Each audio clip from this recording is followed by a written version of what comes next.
Welcome into another episode of Buzz Beat. I'm Brian Geisinger. I'll be joined tonight by one of my co-hosts, Lee Branscombe. Richie is producing. Spencer, thankfully for him, he had better things to do tonight than watch the Charlotte Hornets lose to the Washington Wizards in Uptown at the Hive. Final score of this game was 132 to 116. It somehow felt worse than that. But we will deconstruct it. I will say we're gonna try to go quickly tonight because like this game really doesn't deserve much time. I'm looking at my watch right now. It's saying 9:35 p.m. November 8th, Wednesday.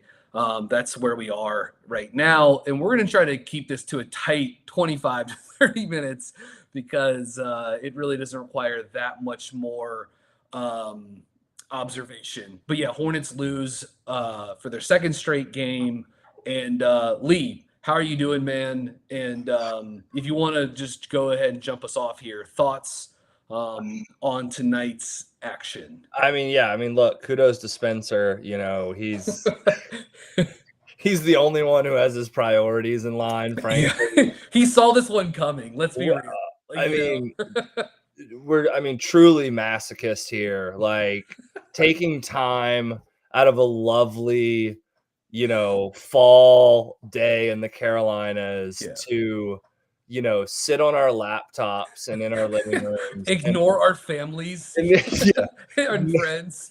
like put the headphones on for a good 2.5 hours and just watch a despicable, Yeah. just offensive, Yeah. criminal Yeah. performance by the Charlotte Hornets. I honestly considered like cutting some eye holes out of like a paper grocery bag and wearing it on the live stream, but I thought, I can't do that. I can't do Yeah. that to the audience. We've got to keep it positive here. But no, in all seriousness, like realistically, we are. It is still a very small sample size, but I do think that I am kind of generally taken aback at some of these extended periods of just like non-competitiveness from this team. To get down by 25 points to a Wizards team that, we were texting about, like, hey, kudos to the Wizards. They made shots tonight. Yeah. Gallinari pulled out like a 2011 performance. Kuzma is a good basketball player, He but is. like He is. they are not good. Yeah. They are a like 50% G League team, and I get it. Like Rozier's out, Cody Martin's out. That pushed some of the rotation up, and the bench just got absolutely killed. Anytime Cliff had to sub out a starter, it felt like it was a miracle if the Hornets even like got a decent look at the basket. So, there are a couple of very small positives to pull out of this, which I'll kind of like hold back on for now and kind of let you share your general, thoughts slash disgust with the evening. Yeah, I mean it started out fine for Charlotte. And then as soon as they dipped into the bench, it got really dark really quickly. Fast. I was surprised that, and I know Steve Clifford's hands are tied, but he did go to a stretch in like later in the fourth quarter with LaMelo Ball and Gordon Hayward off the court Yeah. and Brandon Miller the as the only starter remaining in the game. And it was like Predictable. I wrote my notes are like, when are they going to bring one of these guys back in? They can't get anything going offensively. And yeah, asking like Miller and Teo Maldone, those guys to sort of like spark an offense, even against, the Wizards aren't exactly an elite defensive unit. But even for that, I mean, it's a big ask from two guys that really aren't quite ready for that. I mean, I think Miller has had like a nice start to his rookie season, although his shooting percentages, weren't looking great coming into tonight and certainly aren't going to look better after this. Um, and just like you can't give Brandon Miller the possessions right now where it's just like spread pick and roll, like let this guy like cook and initiate. Like No. he's not ready for that. And I mean, again, I think the coaching staff is having its hand forced. And like, I think there's some merit in saying like, well, like, let's see what this guy can do. But like, he just can't, he has succeeded this season, like in transition, cutting along the baseline, catching and finishing, DHO, movement sets. Like that's where he's found success, movement. And when the pick and roll success has come, it's often been, there's some scripted choreographed action into the ball screen for Brandon Miller, not just, 1-5 flat, like or 3-5 flat, like let's see what this guy can do.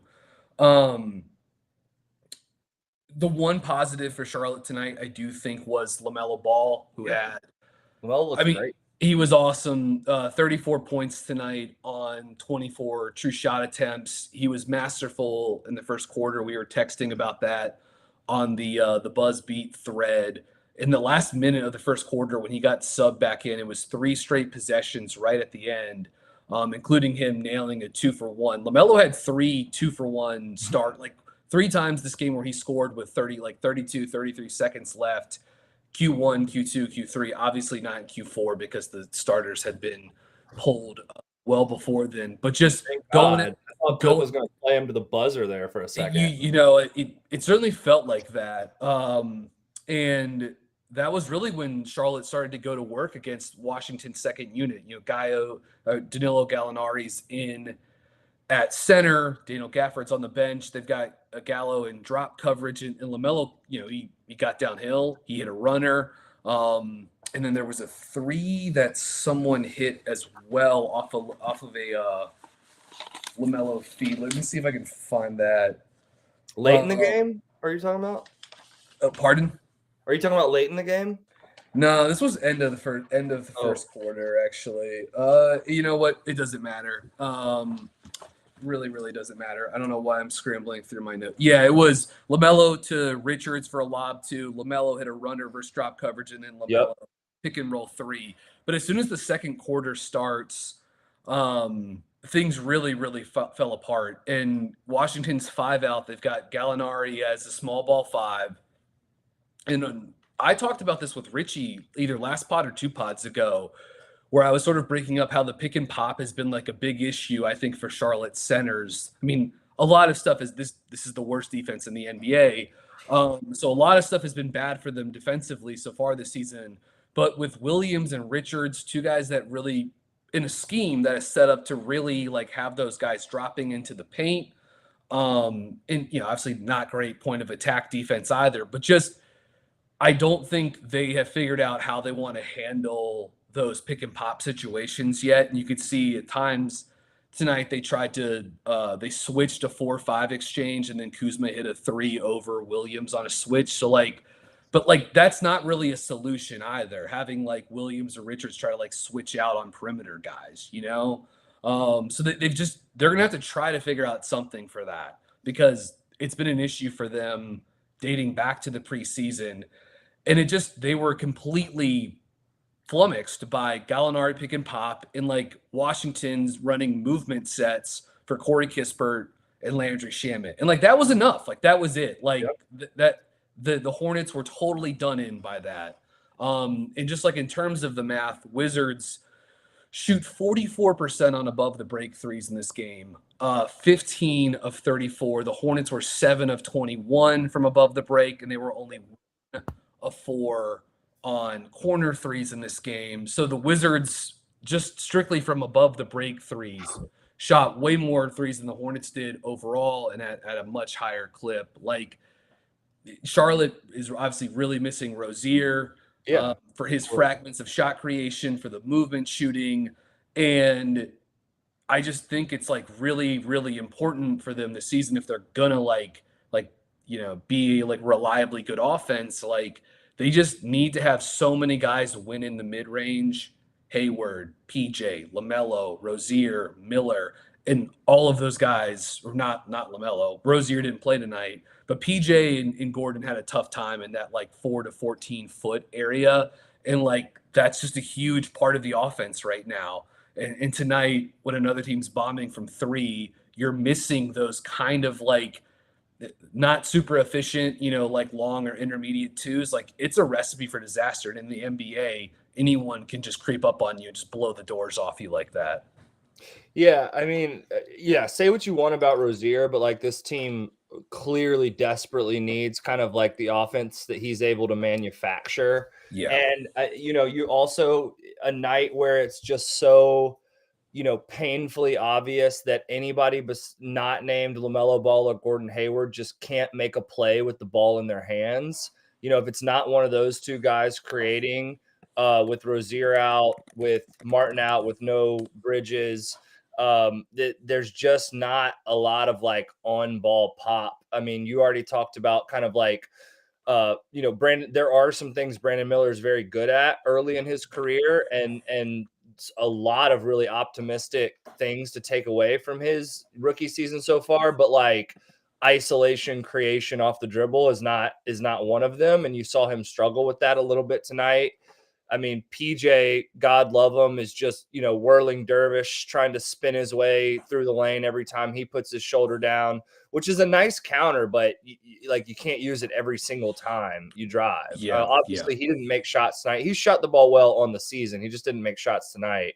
Um, some comments from some of the viewers, just, in terms of like where the Hornets offensive shot diet is right now, with a lot of twos and not a ton of threes, which is such a strange thing to go from a team 2 years ago that had a very modern shot diet. Like the Hornets essentially, they used to essentially shoot all shots either at the rim or Hmm. or at the three, under Borrego, and that has changed a little bit. I'd still say like small sample size theater on that. Let's kind of let it play out over maybe 15 games to see what the offensive shot diet looks like. And then I think the only thing I would circle back to, BG, just to have like a little bit of a positive note here, to double click on, like, LaMelo did look awesome tonight. Yeah. Not that Yeah. I mean, DeLon Wright's not a terrible on ball defender, and he was kind of having his way there. Neither is Tyus Jones or Neither is Tyus Denny Jones. or Denny either. Like Yeah, Washington threw some good defenders at LaMelo in this game. and they really didn't. I mean, when LaMelo decided he was going to get downhill to the rim, there really wasn't a lot any of those guys could do to kind of like resist him. It was nice to see him kind of prioritize getting into the lane tonight. Um, I was gonna see. I mean, he shot 7 free throws tonight. He was 13 for 22 from the field. You could see it a little bit in him. I think that he was just like a little bit of like, screw it. I have to go make plays, which, For sure. is For sure. understandable in a game like this where where no one else is really picking up the slack. Um, so I do think there is some evidence kind of to your and Mize leaning earlier this season when it was like, hey, LaMelo had a really rough offseason from a rehab standpoint. Let's let him get a lather and kind of see how he looks. Yeah. So I'm hoping that's what we're seeing, because obviously the fourth quarter of Dallas, it's kind of starting honestly with the stop he got on Halliburton, late in that Indiana game, the fourth quarter with Dallas, and then tonight, like a pretty classic vintage LaMelo game tonight. So and Mark Williams is good. Like he has his Yeah. struggles. Like you said, um he was really flummoxed with Gallinari tonight, which is certainly a problem, and more of like a structural defensive problem that you laid out with our centers defensively trying to guard pick and pop bigs. But Mark Williams is a good, productive NBA Yeah. center already. Yeah. LaMelo looks good. There are definitely positives to bring away from Brandon Miller, and that's kind of where the record scratches, and I don't really have much else after that. Yeah. I mean, just a couple of things. I never like totally like I wasn't too worried about LaMelo having a tough start. Like there was 3 years of NBA level production, Correct. including the shooting that was quite good. A 41% catch and shoot threes, and also like low to mid 80s from the free throw line, like on lots of volume his first 3 seasons. Like those indicate this guy is a very accomplished shooter at the highest of levels. Like, and he was making his free throws this year too. So it Yep. was like I wasn't too worried. Like I still have my concerns with LaMelo as like a half court creator, which Yeah. like weren't like swayed either way by like the tough start. I mean, they sort of like reinforced sort of like some of the concerns I have, and ultimately why like I do believe that they have to figure out like another ball handler if they're actually going to ever get to the point where they could like build a winning team, in Charlotte. Maybe Miller's that guy. I have my skepticisms there as well. Maybe Nick Smith Jr. is that guy. He played well. We had some flash moments in garbage time tonight for Charlotte, which was kind of fun. Like they may need to, like Steve Clifford may have to, like, especially if Rozier's going to like continue to miss time, like he may have to play two rookies in the rotation just to get like some bouncy shot creation with Smith, because like they're so starved for it. And like I like Teo Maledon, but like I think he's had a tough season, and like they're just not getting a ton out of him this year. And dude, Thor is just a zero right now. Yeah, I think it stinks because like he played well the final like 2 to 3 months last Yeah. season. He shot it well. Team defense was good. He's really been like an afterthought. He missed another corner three tonight that was wide open. And like this was the second or third game that the Hornets have like they happened some against Brooklyn. There was one other game this season where they really had to play like more than a couple of possessions with a small ball lineup, and they played a decent amount of it tonight with PJ at 5, PJ and Thor basically like at the 4-5, Yeah. going up with Washington playing either God, I keep saying Gaio, like I'm talking about Gaio Palone, the bar here in downtown Raleigh, but no. That's where we need to go right now. Hey, if you're ever in Raleigh, it's an amazing place to get a cocktail. I thoroughly sign off and recommend that place. But there were even times too Washington downsized even more and had like Kuzma or whomever as sort of like the de facto 5 for stretches in this game. But like Charlotte, when it had this really really awesome 5-out offense from like 2020 to 2022 with PJ initiating, not only did they just like have like 5 guys that could shoot, they ran a lot of like 5-out actions with PJ initiating, like a lot of like what's called delay action, right? Yep. They ran a ton of that, and they could do so much stuff out of it because PJ can pick and pop and attack a closeout.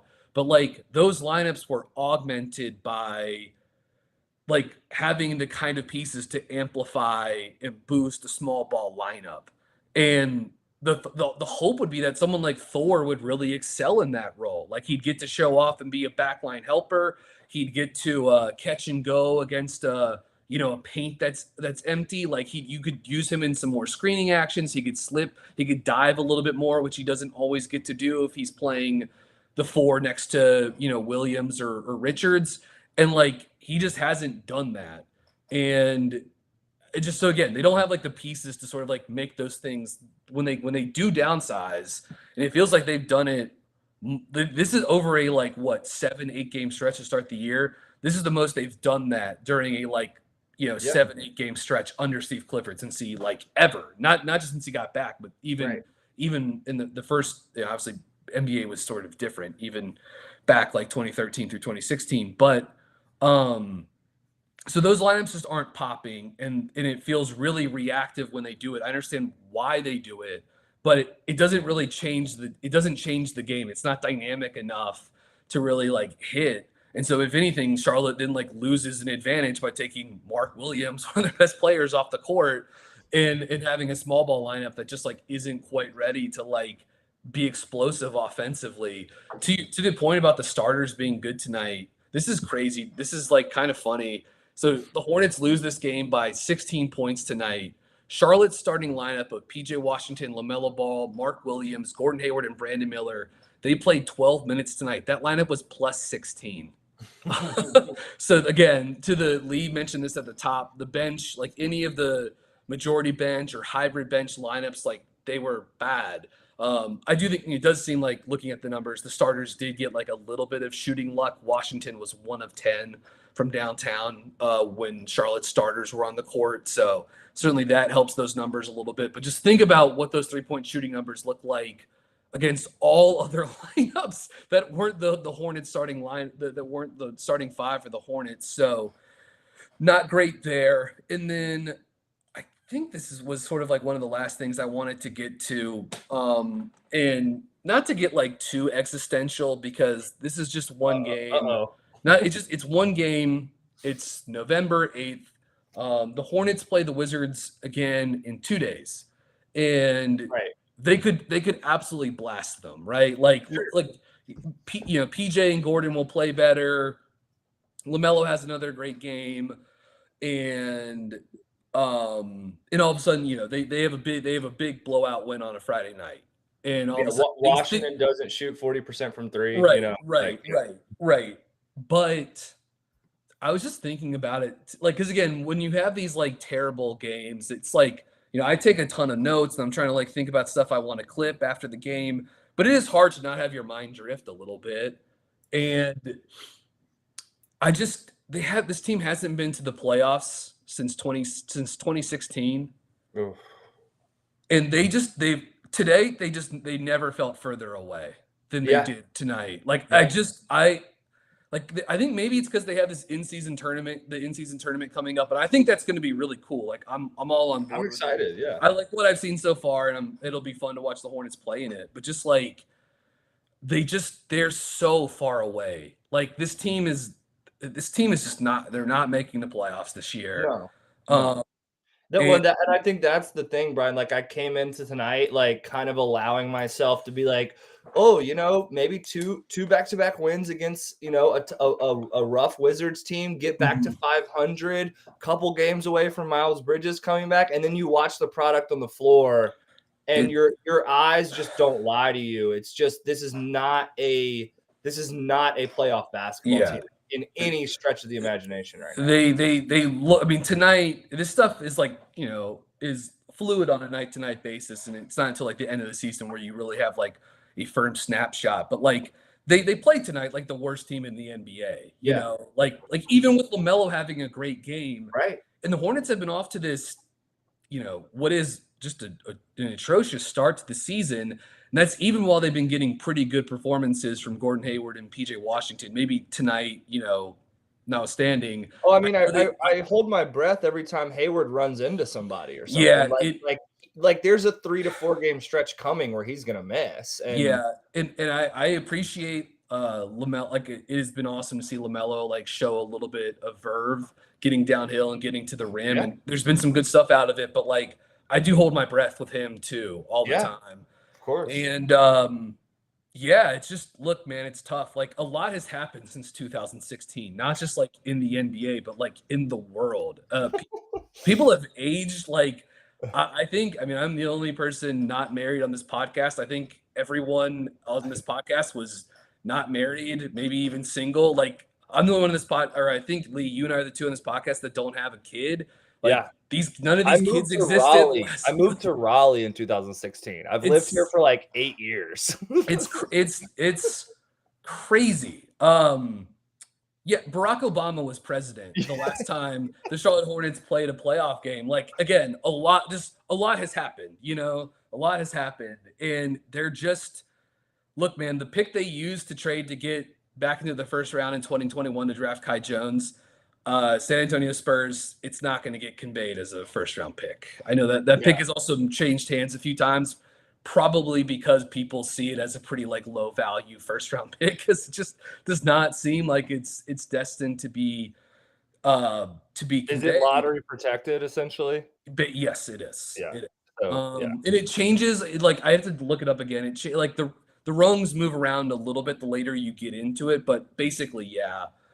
And just like looking at the team like this, the staff, the front office, like it all feels kind of lame duckish, and it just, man, I don't know. Again, try to be realistic, and like we generally try to like be, come on and just talk about the X's and O's and the game and all that sort of stuff. But every now and then it is sort of like good to do the like 30,000 foot view of this team. And I'm sitting in the window seat on this United Air's flight looking down, just being like, I do not like what I see below. Like it's not a good product right now. And even if Rozier, Cody Martin, those guys are healthy and playing, like best case scenario, this is like what the 10th best team in the Eastern Conference, and like as soon as you move Yes. one piece from Yes. that, Yes. they're the 14th or 15th best team in the Eastern Conference. So frustrating game yeah, from start, pretty much maybe not start to finish, but start of the second quarter to finish. But Lee, anything else to add? There's if not, there's a little survey we mentioned that I'd like to get in here. Yeah. But I want to No, give you since I sort of like sounded off here, if you have anything else you'd like to no, I'll bring just up. say, look, we'll take 2 days, lick our wounds, and we'll allow ourselves in 48 hours to have some inkling of excitement, around kind of this play-in tournament, like pool play situation, and we'll we'll see Yeah. where we end up. I said this to you and Spencer and Richie in the Buzzbeat text thread a couple of games ago after I think the Brooklyn loss. But like if you whomever is like next to run the Hornets or to coach the team like I'm really right now I'm like sort of like looking at the ownership group here. You have to be thinking about Cooper Flag in the 2025 draft. Like you have to do it because right now there's no real plan other than like I mean I it like man, the thought that like some people in that building might be like counting down the days until Miles Bridges comes back so he can like maybe help out this team like is gross and I don't want to think about it. Um this team should absolutely be thinking to Cooper Flag in the 2025 draft or um Cam Boozer in the 2026 draft. Like it they didn't really take a swing at trying to like tank and go for Victor last season. Um they ended up with the number 2 pick, didn't work out. Um but it's time to sort of like take the longer look ahead because doing the patchwork, fill in, like try to like make an exciting 8 seed team, and you can't even get close to that around LaMelo. Like this is just straight up not working. And they have some good young players. Williams, Miller's looked good. Obviously LaMelo is quite talented, but like they're just so far away from being like a serious NBA franchise with like a legitimate aspirations for a postseason appearance. They should be taking a longer view than just the 2024 like playoffs and potential draft. They should be looking further out ahead. My 2 cents. Speaking of the playoffs, though, we put out a poll yesterday on Twitter at BuzzBeat Pod, and this is the hypothetical we put to the fans of the Hornets, of the podcast, etc. Here's the question: if you could choose one, which would you prefer the Hornets to achieve this season? Win the in-season tournament or make the playoffs?